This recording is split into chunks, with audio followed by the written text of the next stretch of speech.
அப்படிதான் தமிழக வெற்றி கழகம் உச்ச நீதிமன்றத்தை அணுகி திரு அபிஷேக் மனு சிங்வி அவர்களை நியமித்து இன்றைக்கு வரைக்கும், இன்னைக்கு கேஸ் நடந்துட்டு இருக்கு, இன்றைக்கு வரைக்கும் உறுதியுடன் போராடிக்கிட்டு இருக்கோம். ஆனால் எங்களுடைய தலைவருடைய இப்ப வந்த அறிக்கைப்படி அதுல அவர் குறிப்பிட்டிருப்பாரு, சிஏஏ உடைய எதிர்ப்புல கேரள அரசு அன்று உச்ச நீதிமன்றத்தில் கேஸ் தாக்கல் பண்ணியிருப்பாங்க.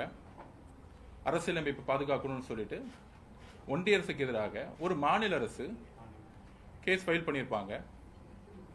ஆனால் இன்று வரையும் இஸ்லாமிய மக்களுக்கு பாதுகாப்பு கொடுப்போம் என்கின்ற ஒற்றை வார்த்தையுடன்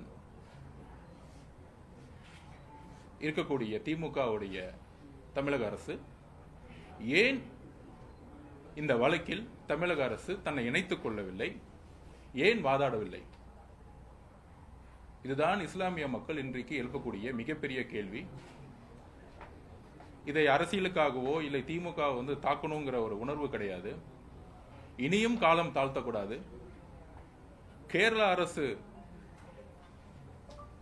எப்படி நேற்று இந்த வழக்கில் இணைத்துக் கொண்டதோ அதே போல தமிழக அரசும் இந்த வழக்கில் தன்னை இணைத்துக் கொண்டு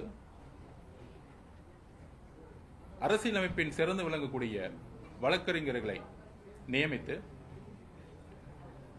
சிறுபான்மை மக்களாக இருக்கக்கூடிய இஸ்லாமிய மக்களுடைய வக்ஃப் சொத்துக்களை பாதுகாக்கவும், அரசியலமைப்பின் அடிப்படை உரிமைகளை, சிறுபான்மை மக்களுக்காக வரையறுக்கப்பட்ட அடிப்படை உரிமைகளை பாதுகாக்கவும் தமிழக அரசு உடனடியாக உச்சநீதிமன்றத்தில் வக்ஃபுக்கு எதிரான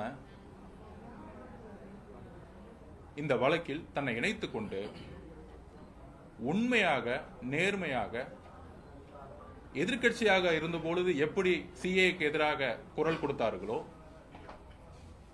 மூர்க்கத்துடனும் ஆத்திரத்துடனும் குரல் கொடுத்தார்களோ, அதே போல நிலைமையை தமிழக அரசும் திமுகவும் ஏன் மற்ற அனைத்து கட்சிகளும் குரல் கொடுக்க வேண்டும். கூட்டணி கட்சியாக இருக்கக்கூடிய விடுதலை சிறுத்தைகள் கட்சியுடைய தலைவர் அண்ணன்